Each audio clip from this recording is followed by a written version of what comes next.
Hi, folks.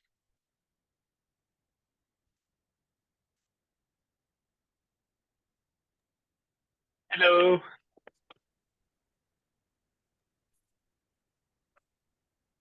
Hey, folks. Hello.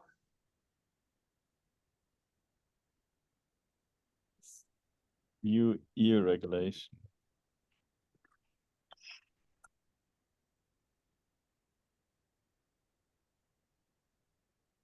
This is EU regulation. Yes. Why? It's bureaucracy. You have to regulate stuff. You also have to regulate how you put some lid on a bottle, apparently. Because this way you cannot, throw away the lid anymore, except when you remove it, then you can still throw it away. It's less likely, or? I'm not sure. I mean, it's in your face the whole time, so it's likely that people remove it. Hello. Hello. Hi, Martin. I think Magli, the merge pull requests, I think they're still two open. Oh, yeah. Let me just check. I think Derek will join as well. Haven't heard from Camille. Is he on holiday? Where's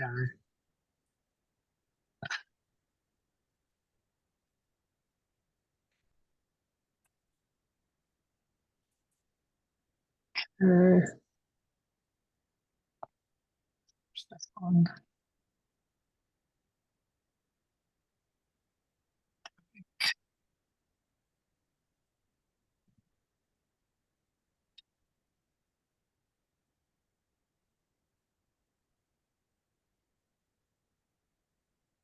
Oh, there's Benji. Hi, Benji. Hi. Hey, folks. How you doing? Yeah, I wasn't sure if you joined. I wasn't sure whether this was the primary or not. I figured it probably was because It last was, week. but yeah, exactly. But I didn't know if you got that.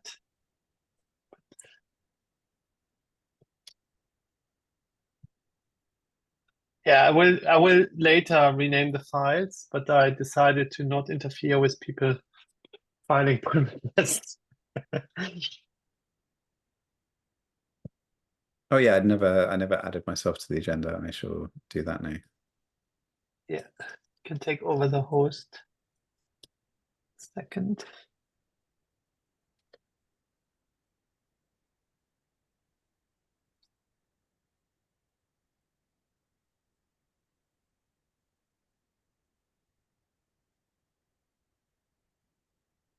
Gosh.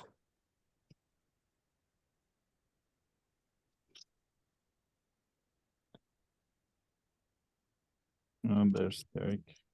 Now I think we're complete. Yeah, Benji is doing the last one, I think.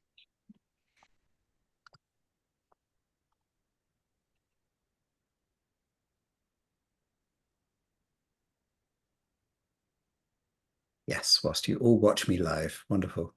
Yeah, and you can also fix up the columns. I usually do that at the end, but since you are I'm just doing it through the GitHub interface, so no, I'll leave that as a job for Protea. okay. Yeah, I can do that later, don't worry. Okay. Cool. Here's hoping I added myself to the correct agenda file. Yeah, I'm gonna rename the files later to indicate which was actually the primary, but I just generated it. So. All good. I actually spent the morning writing a script as part of another bunch of stuff I'm working on that goes through the various working groups and sees which ones don't have agendas filed, and then automates sending those pull requests through. So you can expect that being a thing that I run each month, and we'll keep ourselves about 3 months ahead. Which should be good. Yeah. Yeah, although I now generated for the rest of the year, I think. Okay. Well, in which case the script won't do anything because it Yeah. will notice that there's already files. But yeah. But it's it would be just one thing to do less, right? Absolutely. Yeah, and then at some point I'll have it automate opening the pull request, and then I'll have it automating merging the pull request, and then there won't need to be a Benji anymore. Then we have the AI. Then we have the AI talking, and then reading the primaries, and good. That's it. Yeah, I'll just take a digest of everything that's previously been said and tell ChatGPT to summarize it. Right. How are we looking? Michael, David, Martin, Shane, Derek, Pascal. Is that everyone? Yeah, I think so. 6, Good. 6. Yeah, I think we're all Yeah. here. Yeah, I think we're missing Camille, but he might be out. Yeah, I can still ping him, but we should start anyway. Okay, let's get started then. Hello, everyone, and welcome to the delayed primary composite schemas working group for July. Obviously, last week was a big event for those in America, and so we delayed the meeting by a week. By being here, we have all agreed to the specification membership agreement, the participation guidelines, the contribution guide, and the code of conduct, links to all of which are available in the agenda. We'll start with a quick introduction of the attendees, mostly for the people who might be watching this back on YouTube. So, hello everyone, my name is Benji, I'm from Graphile. Hi, I'm Michael from Chili Cream. Hi, I'm David. I'm new. I'm from Hasura. I'm Martin. I'm from Apollo. I'm Pascal from Chili Cream. Shane from Apollo. And I'm Derek from Apollo.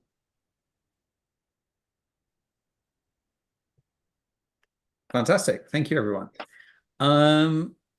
Okay, it would be great to have some notes from this working group. As I mentioned, I collected all the notes and agendas earlier as part of a script, and this working group is a little bit shy on the notes front. We have a number of open entries in our continuous notes doc, May and June, both of which are empty. It would be great if they weren't empty so that people who were trying to follow along at home could do so more easily. It also makes it much more useful so that in 2 years' time, when you're like, oh, I remember that we discussed this thing at one of the working groups, you can just do a quick search over the repository. And honestly, I do that on previous topics where we've merged things. It's really useful. So please, I encourage you to take notes. Do we have any volunteers for note taking? I see David. Yeah, fantastic. If anyone can help David out whilst he's talking, that would be fantastic. Okay, great. Review the agenda. We have on the agenda today to propose adding a Hasura representative to the composite working group panel discussion at GraphQL Conf. And again, sorry, go ahead.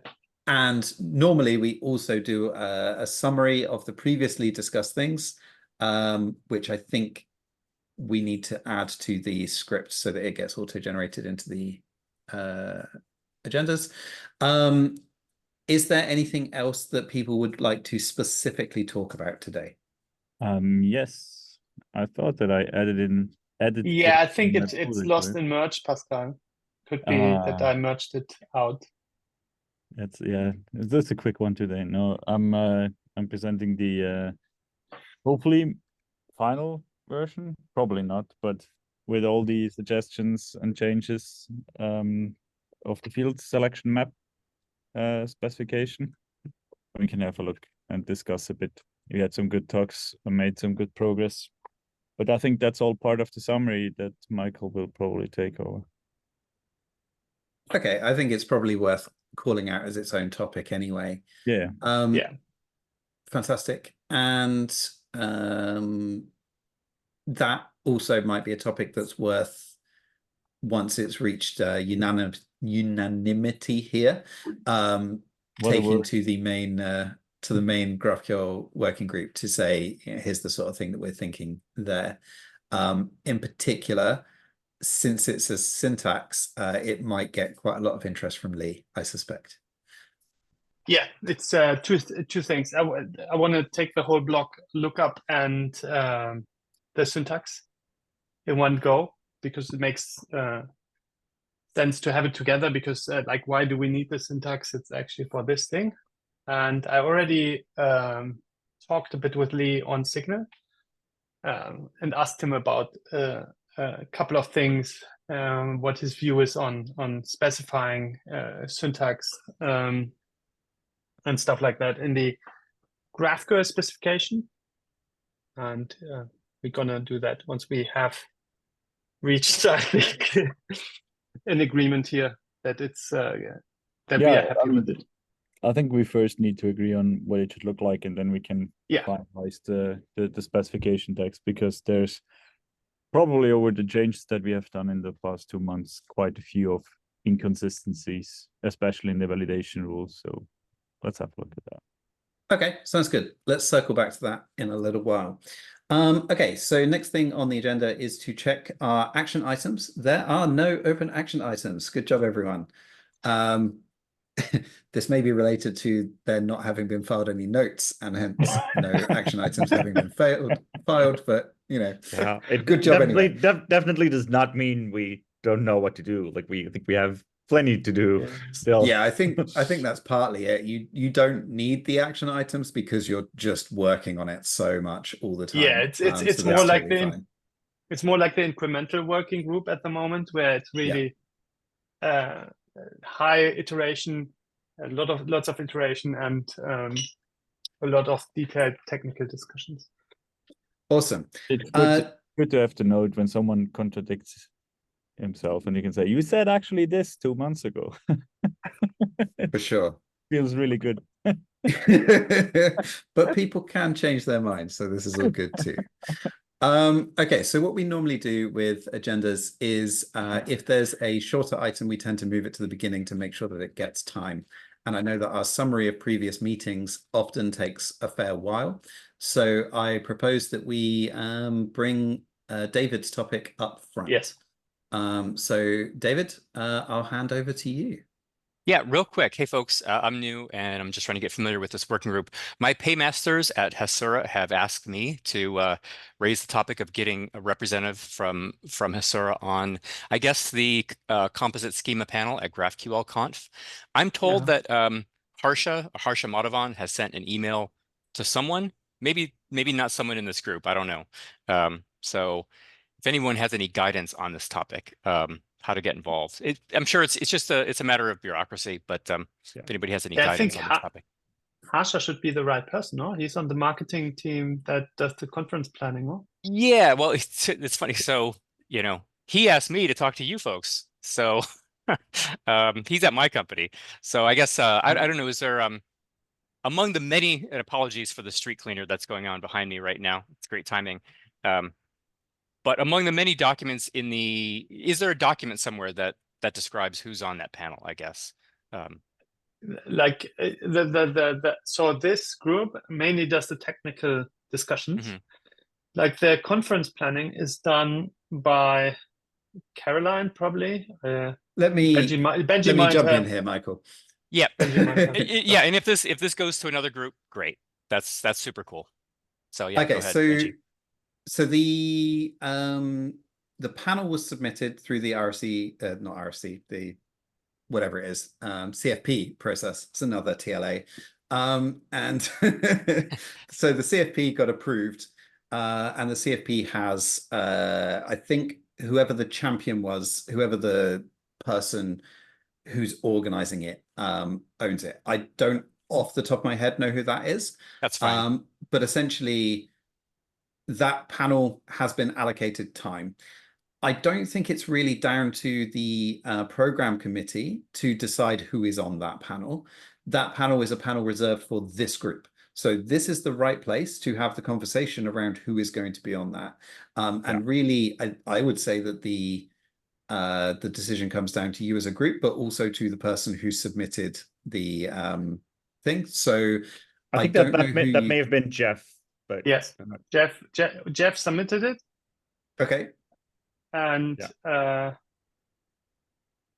forgot the one from Apollo that is leading it, but Danielle. Yeah, Daniel, Danielle's- yes, right. Yeah. Perfect. So I guess one question I have, because we haven't met before. Yeah. Hey, I'm and, David. Yeah, I'm Martin. Hey, Martin. And like maybe it makes sense to talk about sort of the purpose of the panel, sort of what we hope to get out of the panel discussion, what we expect to talk about. And from your side, it might be interesting to hear more about like your role at Hasura and whether you plan on being more involved in this group and in the standardization effort. Yeah, absolutely. Yeah, I don't mean to like get this meeting bogged down on some bureaucratic business involving the panel, but thank you for that. So I'm David Ventimiglia. I'm a solutions architect at Hasura. I've been here a couple of years.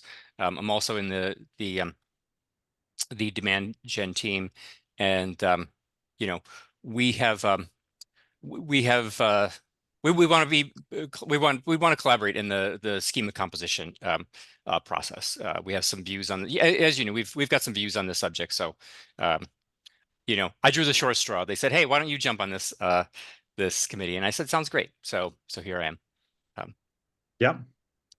Yeah, I mean, I think it's definitely interesting to hear more about sort of where you're coming from and how sort of your views might differ from sort of what we've been discussing here so far. Yeah, I think we did land on a sort of a fairly specific direction, I think, for this working group and the standard at this point. So it's really about like standardizing GraphQL Federation and like some pretty specific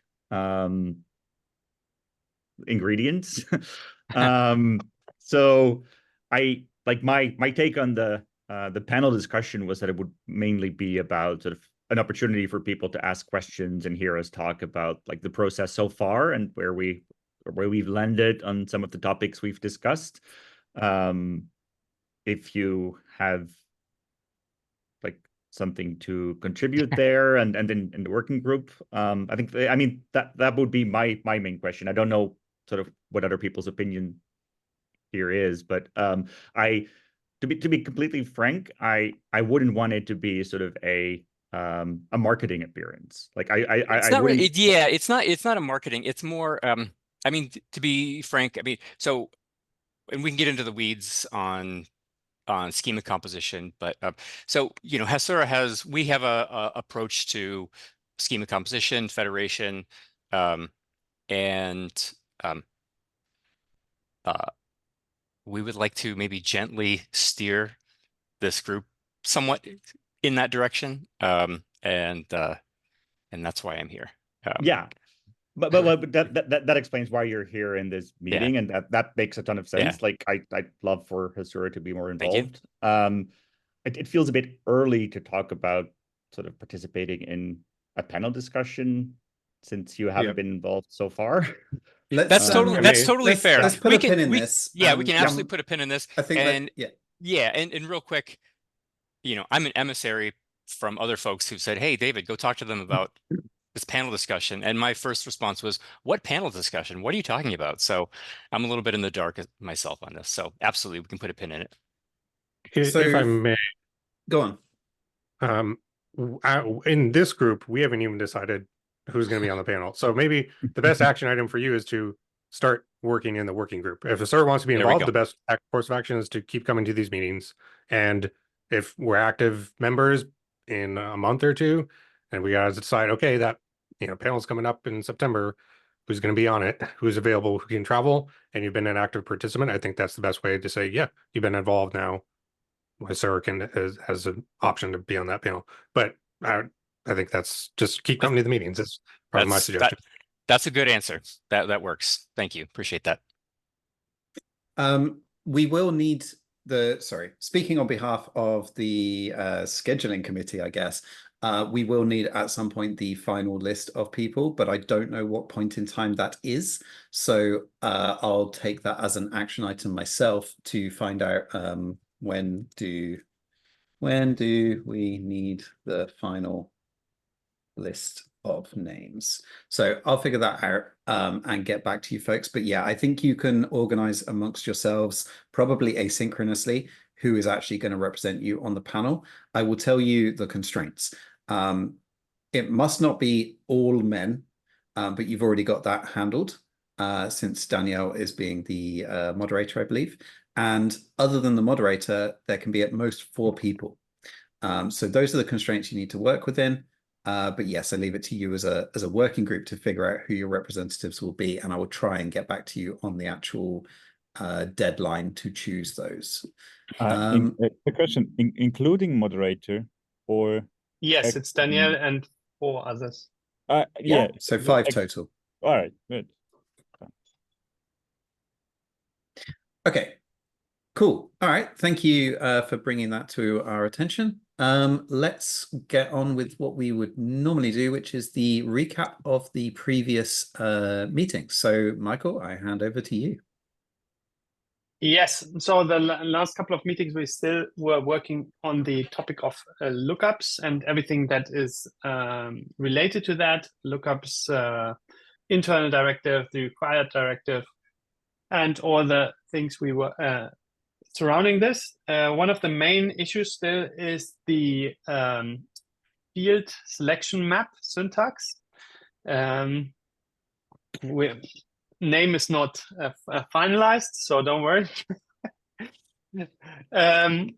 But we had some very good discussions last week, I think, where we got the broad agreement on how we specify the syntax and how the semantics of the syntax is. I think the syntax is pretty good for a couple of meetings already, but we weren't sure how semantics is, like if there's a scoping and things like that. And we made great progress last week, and Pascal is gonna walk us through that.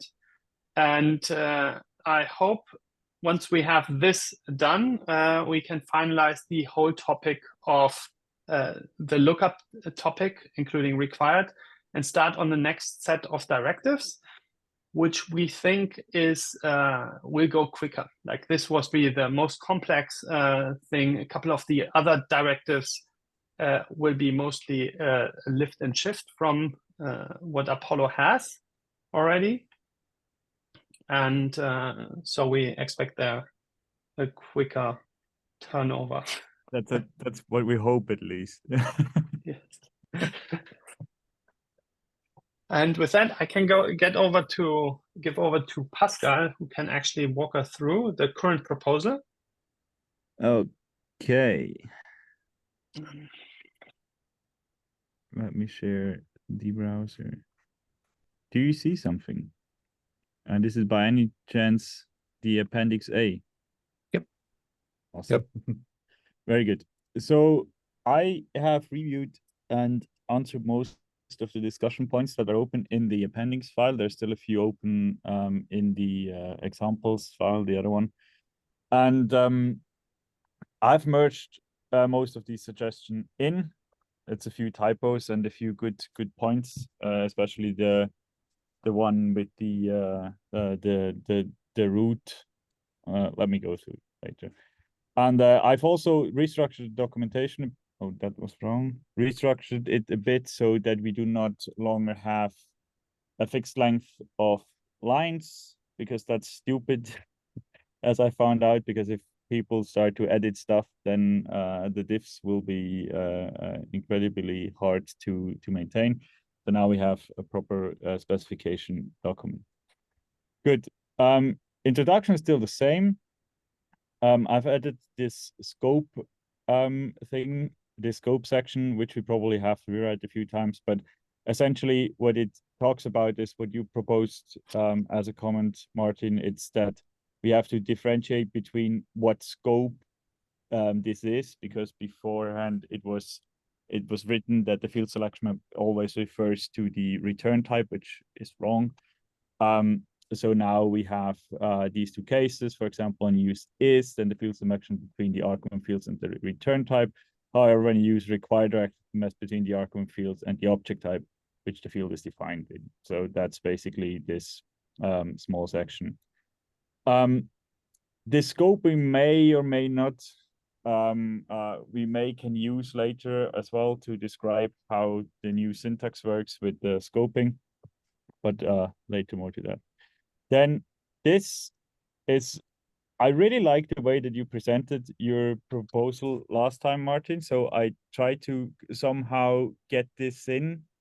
I'm not sure if examples is the right section title, but the idea here is that it's just a quick overview over everything that this syntax can do before we go into the specifics of AST and validation and whatever with more text and more information.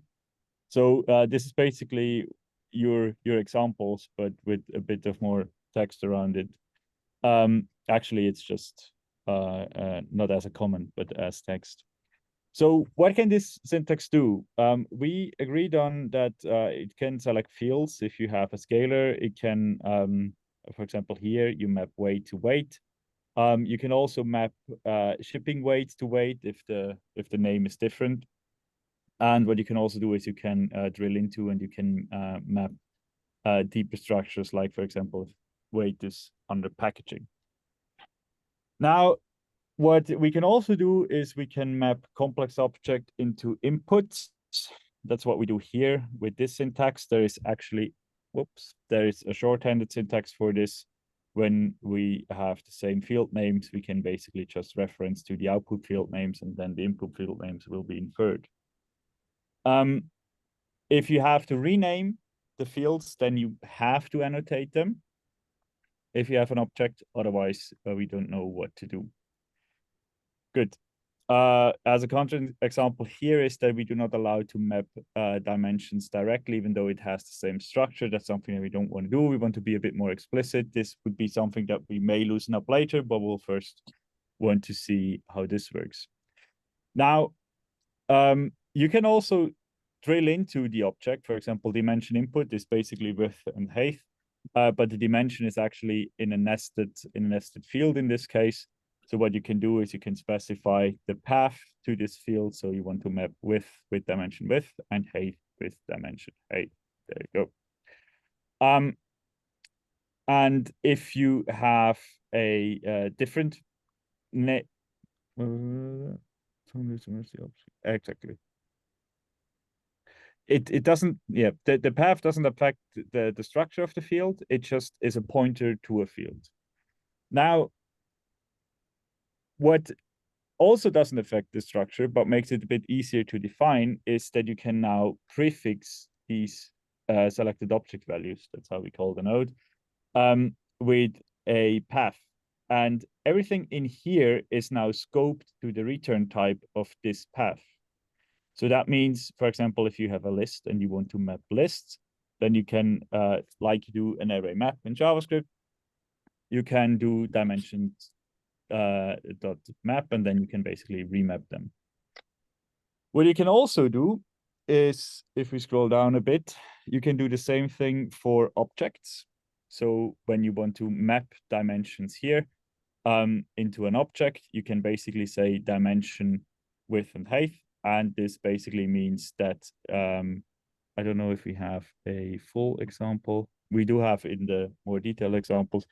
This is basically the same as you would define an object here and say that that width is dimension width and height is dimension height.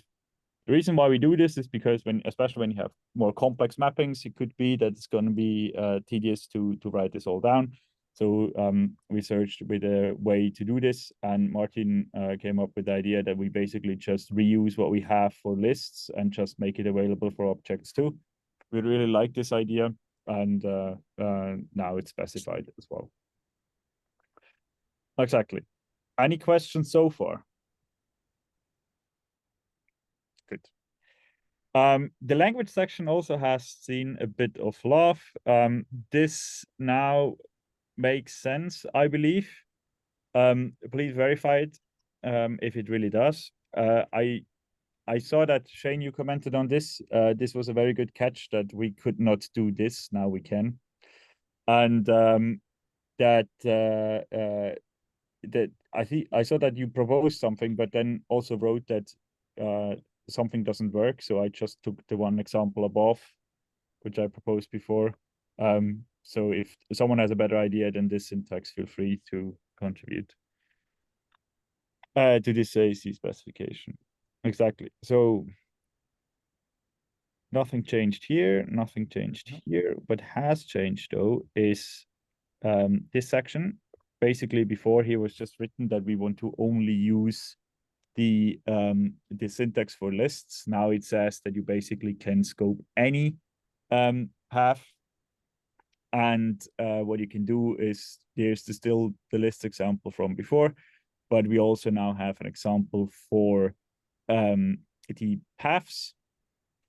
So for the scope paths, for example, this is equivalent with this, as here you say size is dimension size and weight is dimension weight.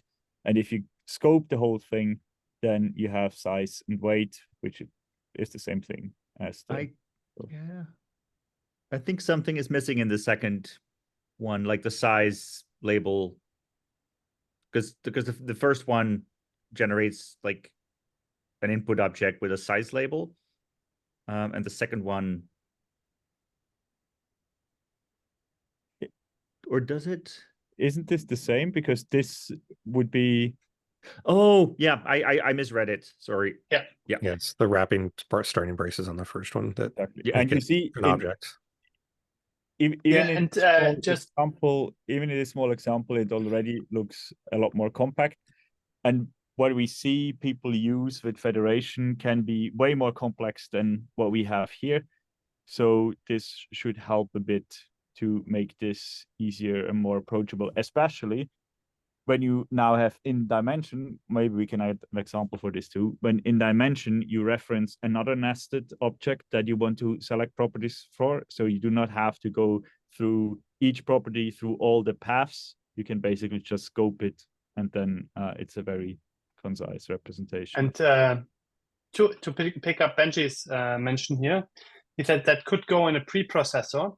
For objects, yes, this could be in a preprocessor, but we anyway have this syntax for lists. If you have lists and you're in a list for the element item, you need to remap properties, then you have to have this syntax anyway in there. Yeah.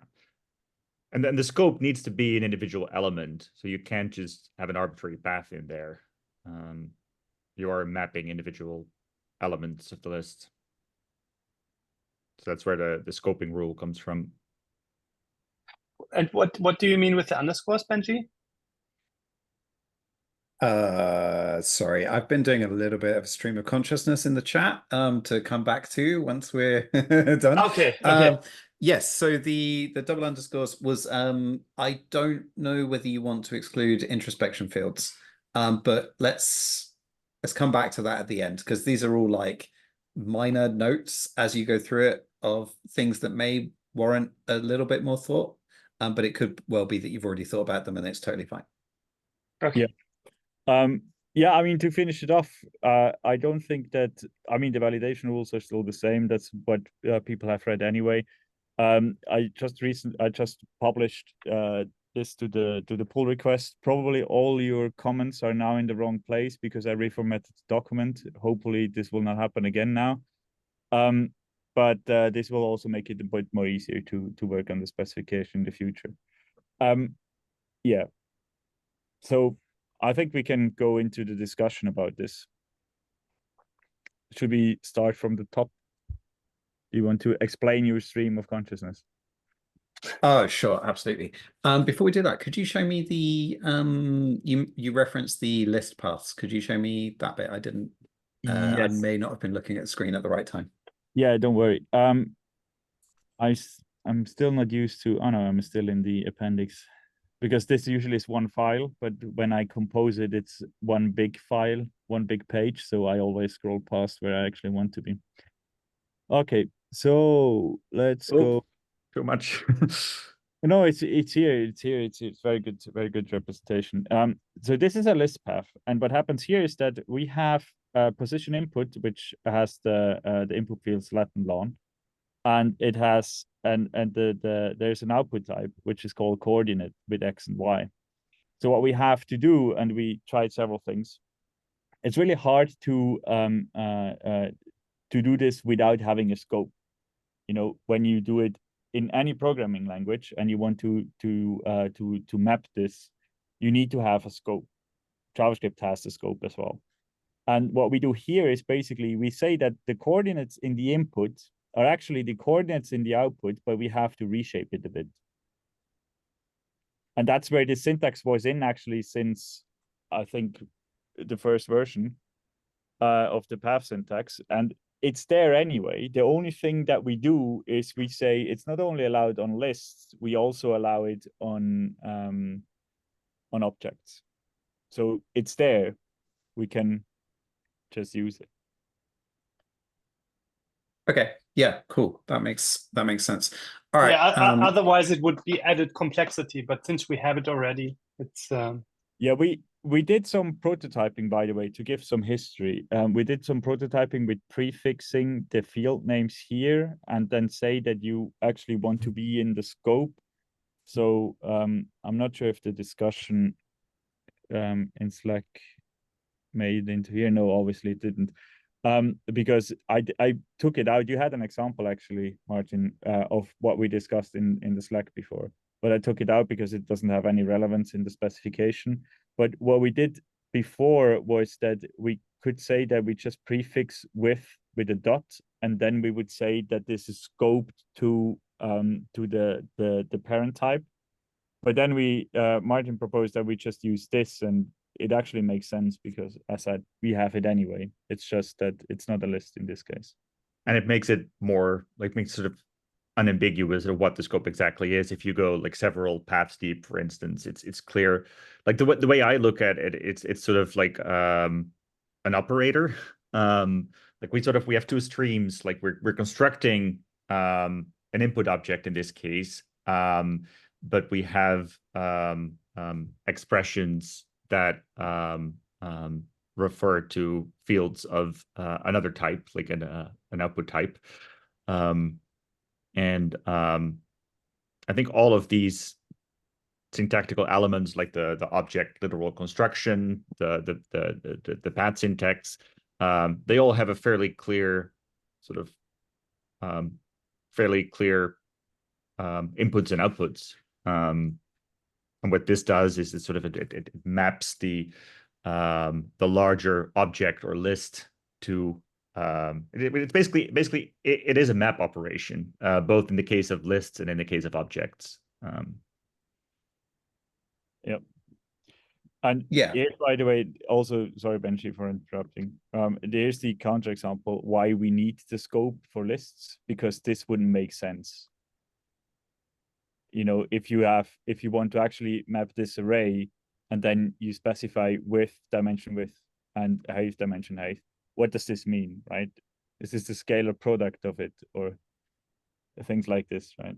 Especially when you start using two lists, it gets really complicated. With the dot syntax in front, we limit ourselves a bit, but we also do it on purpose, because not everything should be doable, and not everything is also needed to be done.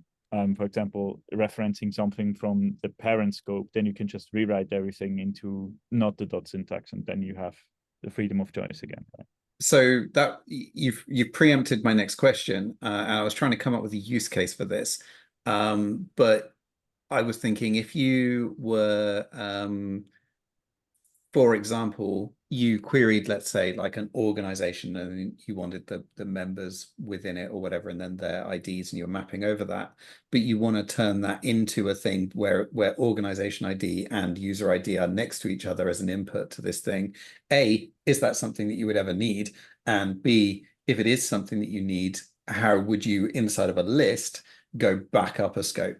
And it sounds like you've chosen to not accommodate that use case, which is a perfectly reasonable decision. I just want to make sure that it's something that you've thought about. Yeah, we thought about it. We did, and I think we came to the conclusion, if this is something that is required, then to at least a few non-artificial use cases, we can still add it later, because then we would have to add more complexity to it. Choose to not add complexity and just keep it simple for now. And if the feedback is, as soon as we throw this at the wall, and the feedback is that people need this, then we can add additional syntax to solve the problem.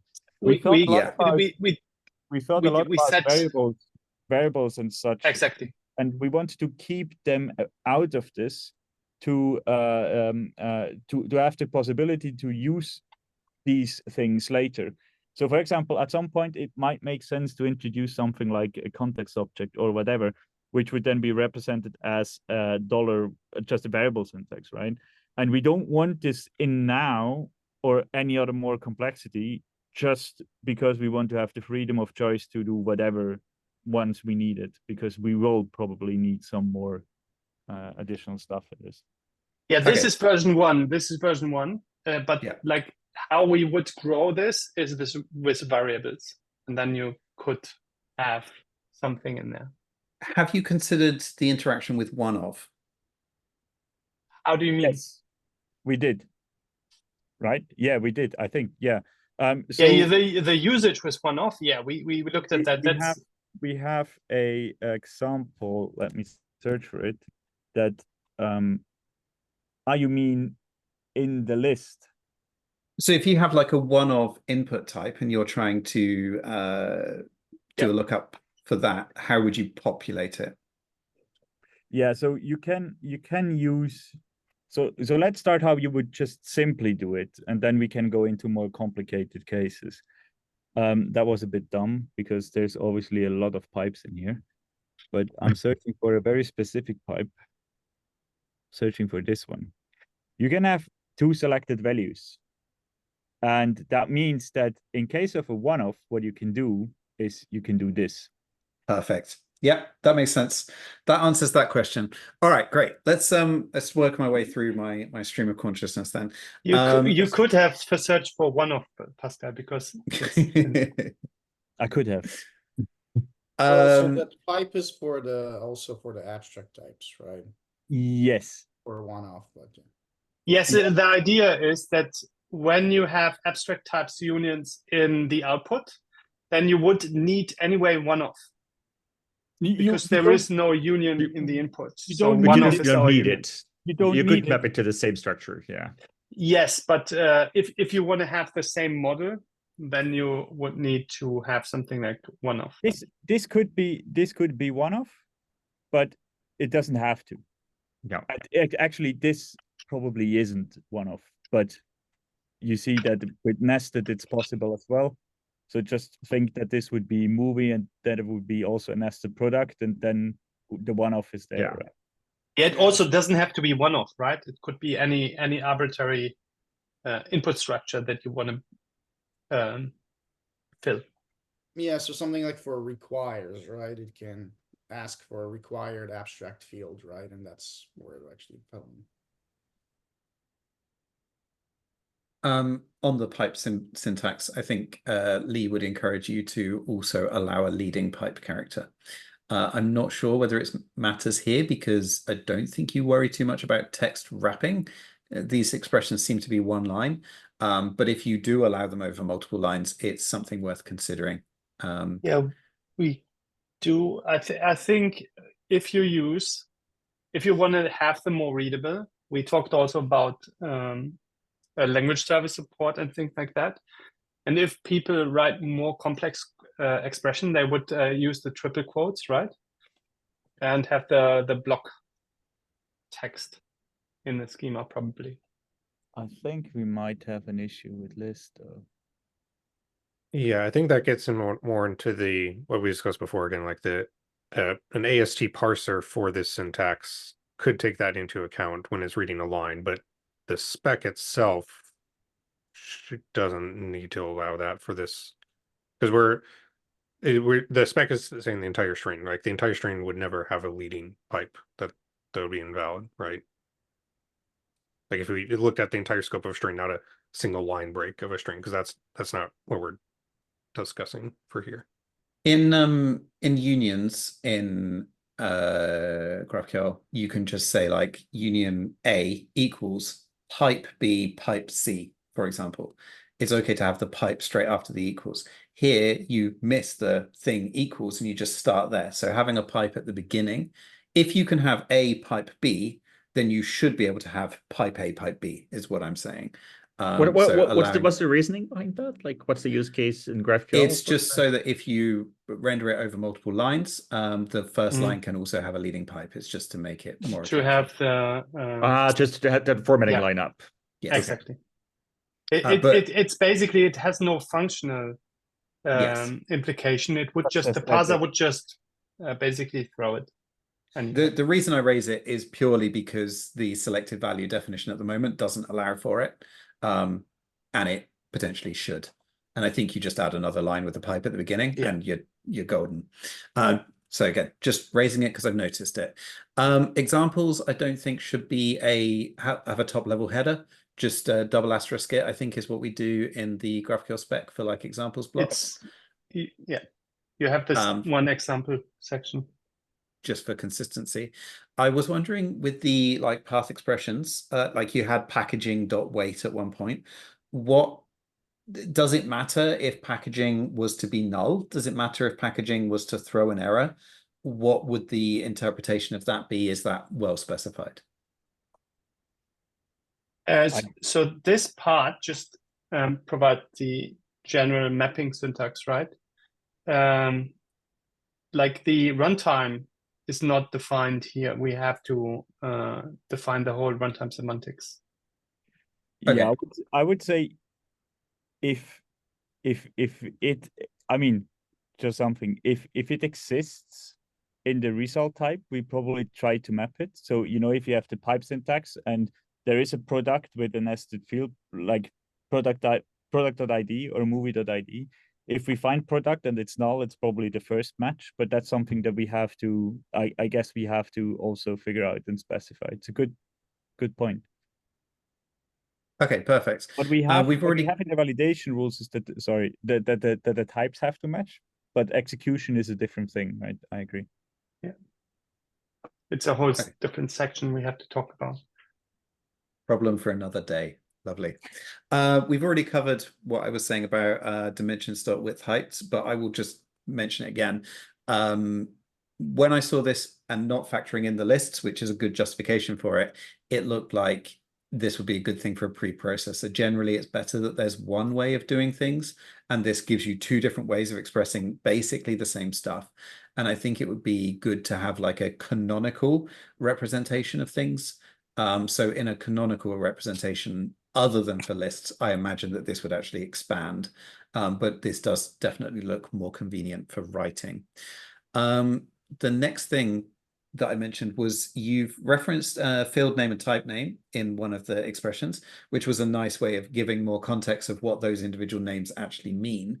But I wonder if you want to specifically exclude introspection types and introspection fields from those, in which case you can do it, I think, as a constraint over so it's like name, but not beginning with double underscore. Again, look at the spec to find out what the main GraphQL spec to see what the syntax is for doing that kind of thing. But I know that it's got stuff like that in there. If you even need it, if you want to allow introspection things to be in here, then that's fine. But I would err on the side of not allowing them so that later you can add them. Because if you don't remove them to start with, you never can remove them, basically. That would be a breaking change. I don't think we have a use case for using introspection yet. So I've seen folks trying to use underscore type name for a key to indicate a singletons. But yes, you're right. That is, but for the that's lookup, not so, yeah, that's not introspection by, but you're right. It would include then the underscores. Yeah, I hope that people don't use underscore type and then some stuff, but you never know.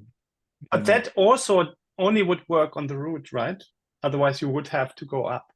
But I see the use of underscore type name. That actually could be useful.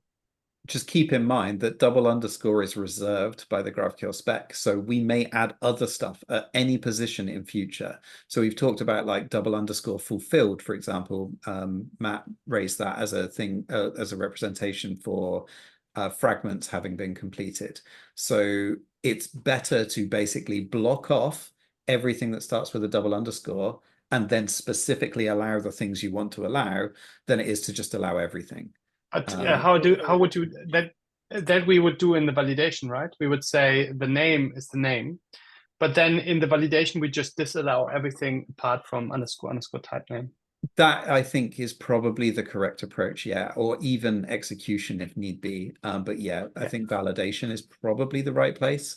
But it might be worth it. It really depends whether you never want it to be referenced or whether it's something that you want to choose via validation.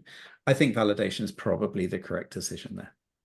Yeah, because it's like after the parsing, we pass the syntax, then we validate the syntax, and then if we have it in the AST, the error would also be in the wrong place, right? You would basically say that this is what you do is illegal, but it actually probably makes more sense to be later, because if you take the AST and you implement the parser, then you can basically stop parsing as soon as you have double underscore and something, which seems a bit. I agree that we should limit it, but I think that the validation is probably a good place. Yeah, you want to give people the right context, and you can only do that once you've gone to the semantic interpretation. Yeah. I have. Yeah. Was that all of your stream of consciousness, or is there more? There is one other thing which I haven't written down, which is I still have concerns about using the dot operator. It feels very convenient, but there are things like the desire for namespaces in GraphQL that would probably want to use a dot, and various other things that I think have a desire to use a dot. So this is one of the main reasons why if you choose to go ahead with this, which is absolutely fine, I think you should definitely bring it to the main GraphQL working group. One of our motivating factors is to preserve option value, right? To allow us to do things in future. And I want to make sure that using the dot for this isn't going to like force us to use other symbols when it comes to the main spec for future ideas. Yeah. It was very much I agree. It was very much motivated by the current proposed syntax for the coordinates, which also use a dot, right? So that was basically the motivation behind it. If you chain multiple of these, then you get these you get these paths basically without the type name. Actually, it's something different. Yeah, but you also have type name, but then you've wrapped that in triangular brackets, so it's slightly the other way. But yeah, I definitely see where it came from. And there was also an RFC a while back to do with path shortening in GraphQL, so you could like request friends.name or something like that rather than doing friends curly braces name. And I believe that was with a dot, which very much aligns with actually what you are doing here. That was one of the inspirations, actually, one of the original inspirations. Yeah. So I mean, it's a very convenient symbol and it feels very natural.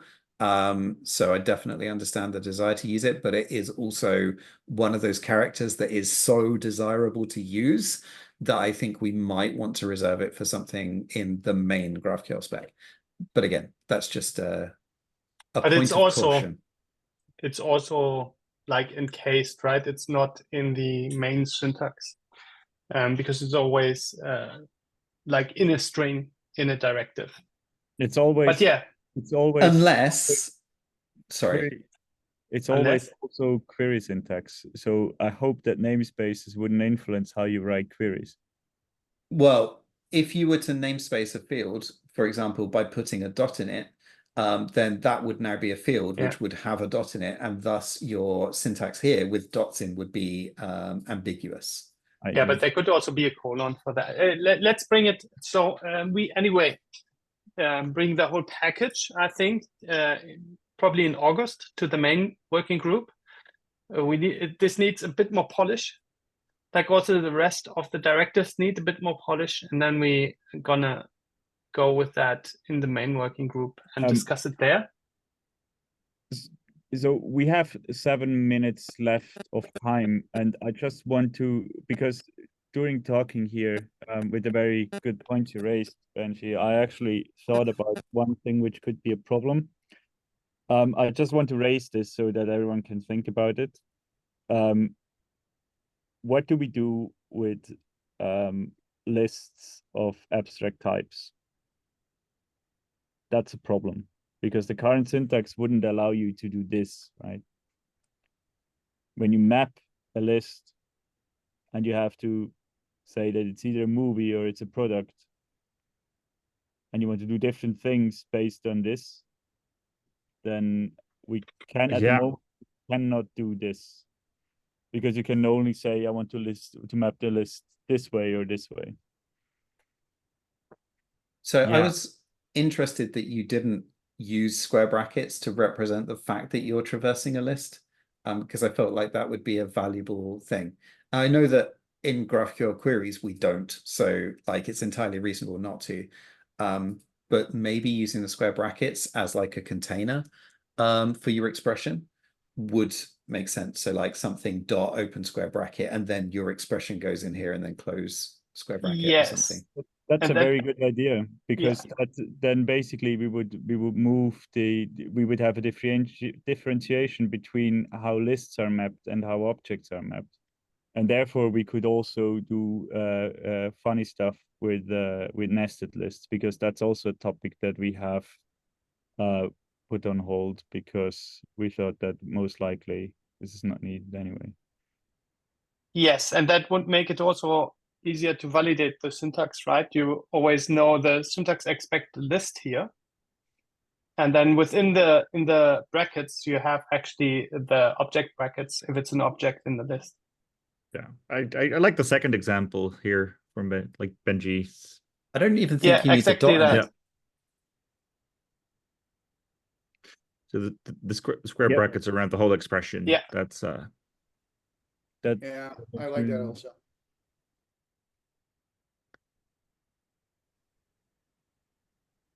Yeah. Yeah. I mean, it does make the normal case, so without the abstract types,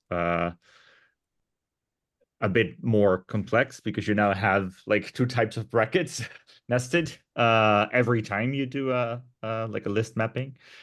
Well, we can also say that you do not necessarily need it. That seems. But that's what GraphQL does too. Kind of. GraphQL never asks you to specify lists specifically. Yes, but you could also. I mean, in the input, right? You're allowed to just provide an object without having the square brackets. Exactly, Benji. I thought the same thing. Because what you could do, like when you have the square brackets, you could also say, like, I map one single field in there, and so it's a scalar list of this field. Yeah, that's also what we could do. But with the square brackets, you could suddenly exactly do that. I want a foo, then in the list, I want to just. Oh yeah, that's a very good case. Why haven't we thought about this before? Because what if you have a list of products and you only want to have the products IDs input? That's great. Yeah. That's probably something that we have to specify. Definitely not the final version. But what it also allows us, what it also makes better, in the syntax, we already express what we expect. Like we expect a list. And then it's much clearer what the syntax is about. Also, at the moment, with reusing the braces, not the curly braces, it was a bit ambiguous between, is it an object map or is it a map of objects into a list, right? Yeah, I think that's something that we should put in, and we will definitely cycle back to this proposal a few times, especially when we talk about validation, because when you talk about execution, because there could be a case where you want to have the product.value, but you only want product.value if product actually has a value, but if not, then you want to have another value. So maybe exclamation marks or question marks will come into play at some point, but let's keep it simple. I believe that we need probably this, because this would be a breaking change if we add it later. So yeah, let's take next week's meeting to walk through a few more examples with lists Yeah. and different types of mappings. And let's target August for the main working group to get feedback from there. Then we would be on track. You may find that the attendance over August and September, for that matter, may be lower than usual. So yeah, we just need factor that in. Is there a meeting planned around GraphQL, like an in-person meeting? I have today filed all of the meetings except for the ones in September. We may all right, this is a little bit of insider knowledge, fine. We may be running a working group, possibly, we don't know for sure yet, but possibly on the workshop day. But that's expected to be a working group that other people could attend. So like there'd be a few of us at the front doing the working group and then a bunch of people watching potentially. So it would want to be a more presentational style of thing. So bringing a presentation of a new feature, especially if it's on like nice slides, would be a perfect use case for that kind of working group. But yeah, that's got as far as basically what I've just said to you is basically all that's been said about it. So yeah, Yeah. no, but let's keep that in mind. It seems like a great opportunity if that, But that to be honest, happens. Yep. to be honest, I hope we have it through till then. Yeah, I also think like it's maybe a couple of, we are close. That's my feeling. It's like there is not a lot of disagreement of the whole thing. It's more minor parts. Benji's questions were very good. It's always good if somebody comes in once a month with a fresh mindset and pokes holes into our ideas. But I think we are close and we should take advantage of an August meeting, because I want to get to the next block of things. And I think this one is almost right. awesome. We are 1 minute over. Is there anything else that anyone feels that they would like to bring up very quickly? No, fantastic. Well, thank you, everyone. Again, excellent progress. And I think you're right. You are right on the very edge of this being the thing. It looks great to me. Seems to solve the problems, thinks about all of the edge cases. So yeah, really good work. And I look forward to talking to you again next month. Thanks, everyone. Bye. Bye. Thank you so much. Bye bye.